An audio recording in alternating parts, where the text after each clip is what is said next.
Hello दोस्तों, हम लोग समझेंगे चुंबकीय क्षेत्र बी और चुंबकीय तीव्रता एच के संबंध के बारे में। ठीक है, चुंबकीय क्षेत्र बी और चुंबकीय तीव्रता एच के संबंध के बारे में समझेंगे और इसी में चुंबकीय सौथिल्य के बारे में भी समझा जाएगा। तो आइए देखते हैं।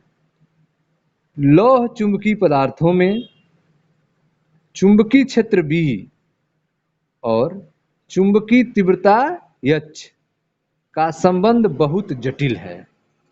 लौह चुंबकीय पदार्थों में चुंबकीय क्षेत्र बी और चुंबकीय क्षेत्र की तीव्रता एच का संबंध बहुत जटिल है।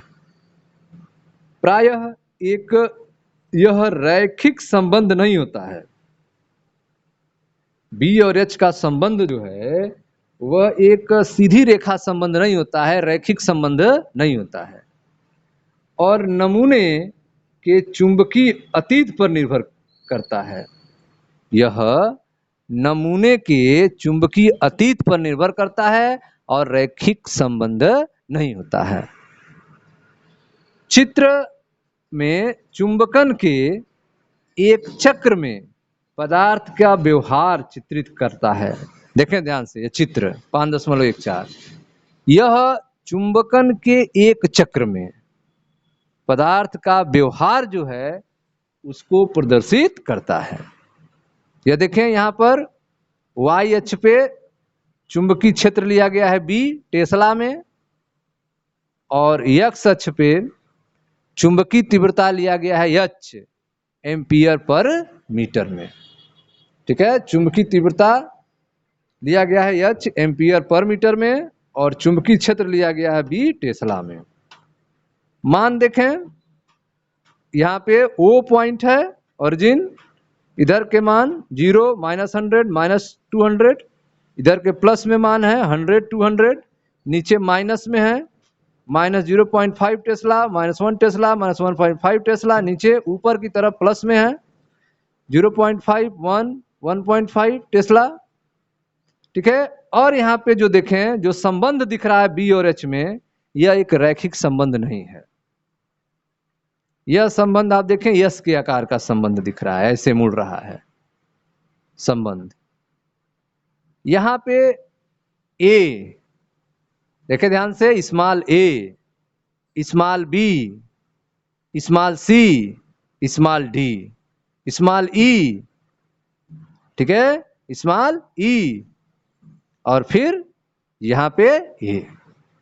तो ए बी, यह ए बी और B C, C D, D E, O A, यह सब कुछ न कुछ बातें बता रहे हैं। तो आइए इन बातों को समझते हैं, यह क्या बता रहे हैं। तो आपने देखा लौह चुंबकीय पदार्थ में चुंबकीय क्षेत्र बी और चुंबकीय तीव्रता एच का संबंध बहुत जटिल होता है और प्रायः यह रैखिक संबंध नहीं होता है, यह सीधा लाइन का संबंध नहीं होता है। नमूने के चुंबकीय अतीत पर निर्भर करता है। यह नमूने के चुंबकीय अतीत पर निर्भर करता है। चुंबकन के एक चक्र में पदार्थ का व्यवहार यहाँ पे चित्रित किया गया है। माना पदार्थ शुरू में बिल्कुल भी चुंबकित है, 0, बी का मान क्या है, एकदम 0 है, बी 0 टेस्ला। माना पदार्थ शुरू में बिल्कुल भी चुंबकित है। ठीक है, हम इसको परिनालिका में रखते हैं और परिनालिका में धारा का मान बढ़ाते हैं।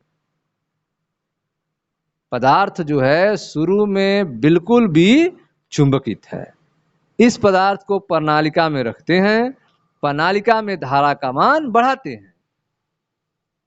इससे क्या होगा, पदार्थ में चुंबकीय क्षेत्र बी का मान बढ़ता है और अंत में संतृप्त हो जाता है। पदार्थ में क्या होगा, चुंबकीय क्षेत्र बी का मान बढ़ेगा बढ़ेगा बढ़ेगा और अंत में संतृप्त हो जाएगा, सीधा हो जाएगा, संतृप्त हो जाएगा।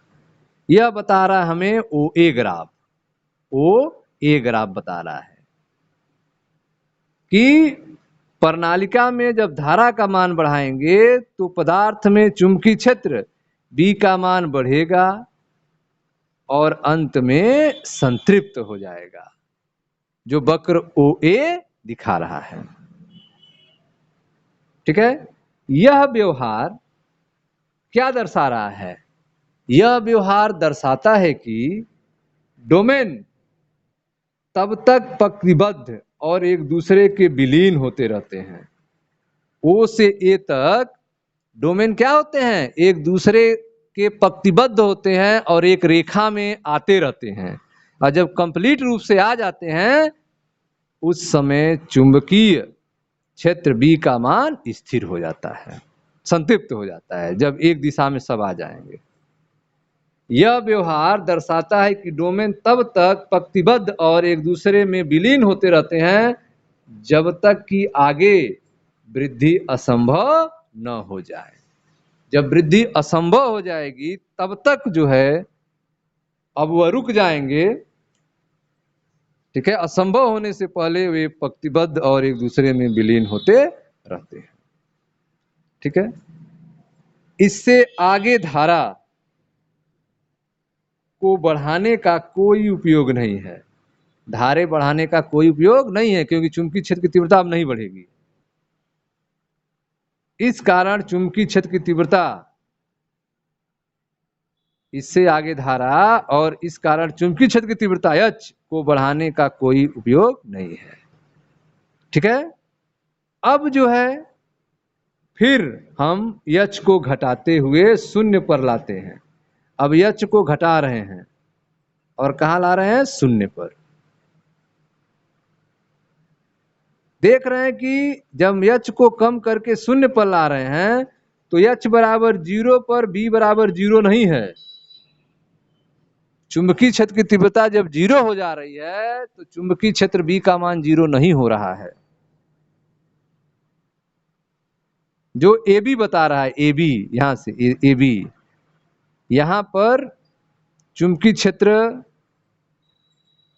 B का मान और H का मान, H का मान यहां पर क्या है? 0। चुंबकीय क्षेत्र की तीव्रता 0 हो जा रही है इस पॉइंट पर B पर, H का मान 0 है B पर, लेकिन चुंबकीय क्षेत्र B का मान है कितना है? लगभग 1.2 टेस्ला है। 1.2 टेस्ला है। तो आप देख रहे हैं कि जब H को घटाते हैं, घटाते घटाते कहां लाते हैं? शून्य पर। H बराबर 0 पर B बराबर 0 नहीं है, और यह वक्र AB द्वारा प्रदर्शित है। AB द्वारा प्रदर्शित है। H बराबर 0 पर B का मान पदार्थ के चुंबकीय धारणशीलता या चुंबकत्वाशेष कहलाता है। H बराबर 0 पर जो B का मान आ रहा है उसे पदार्थ का चुंबकीय धारणशीलता या चुंबकत्वाशेष कहते हैं। और यह कितना है? चित्र में यह Br जो है वह लगभग 1.2 टेस्ला है। इस Br का मान कितना है? लगभग 1.2 टेस्ला है, जो पदार्थ का चुंबकीय धारणशीलता है या चुंबकत्वाशेष है। यहाँ निम्नस्थ R धारणशीलता को इंगित करता है। यह R जो है वह धारणशीलता को बता रहा है। Br कितना है? लगभग 1.2 टेस्ला है।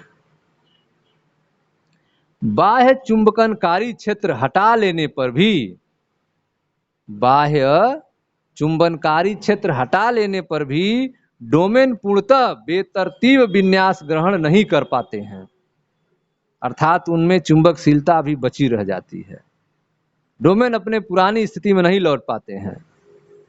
बाह्य चुंबकीय क्षेत्र, बाह्य चुंबनकारी क्षेत्र हटा लेने पर भी डोमेन पूर्णतः बेतरतीब विन्यास ग्रहण नहीं कर पाते हैं। अब परिनालिका में धारा की दिशा उलट देते हैं और धीरे धीरे इसका मान बढ़ाते हैं। परिनालिका में धारा की दिशा क्या करते हैं? उलट देते हैं। परिनालिका में धारा की दिशा बदल देते हैं और धीरे धीरे मान बढ़ाते हैं, जिसके कारण फलस्वरूप कुछ डोमेन पलटकर अपना विन्यास बदल लेते हैं, जब तक कि अंदर परिणामी क्षेत्र शून्य न हो जाए। बी से सी तक बता रहा है भाग, बी से सी तक।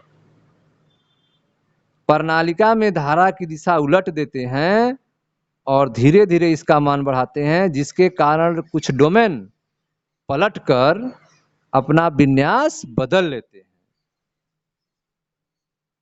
जब तक कि अंदर परिणामी क्षेत्र शून्य न हो जाए। ठीक है, यह वक्र BC द्वारा दर्शाया गया है। देखें, बी से सी तक यह बातें बता रहा है। BC द्वारा दर्शाया गया C बिंदु पर H का मान, C बिंदु पर जो H का मान है, जो लगभग -90 एम्पियर पर मीटर है। H का मान C बिंदु पर -90 एम्पियर पर मीटर। C बिंदु पर H का मान पदार्थ की निग्राहिता कहलाती है। C बिंदु पर जो H का मान है पदार्थ की निग्राहिता कहलाती है, और चित्र में इसका मान है HC बराबर, HC लगभग -90 एम्पियर पर मीटर है। HC का मान कितना है? लगभग -90 एम्पियर पर मीटर। प्रतिलोम धारा का परिमाण बढ़ाते जाने पर, ठीक है, रिवर्स करंट का मान, प्रतिलोम धारा का मान बढ़ाते जाने पर हम एक बार फिर संतृप्त की अवस्था प्राप्त करते हैं। देखें यहाँ पे यह CD बता रहा है, C से CD तक यह संतृप्त अवस्था आ गई। प्रतिलोम धारा का परिमाण बढ़ाते जाने पर हम एक बार फिर संतृप्तता की स्थिति प्राप्त कर लेते हैं। वक्र CD यही दर्शाता है। वक्र C से D तक, यह D के बाद संतृप्तता की स्थिति आ गई।